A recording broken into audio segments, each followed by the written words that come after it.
Hi, today I'm gonna show you how to replace those filters. Firstly, press the spring to make it open, then press the both ends to pull it up. In this way, the strap is untied. And the other side is also the same operation method, repeated above steps. After opening both sides, just take off the old filters and replace with new ones.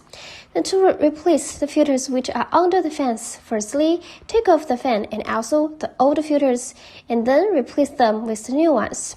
And then put the fan back to its original position. Right now, fix the strap.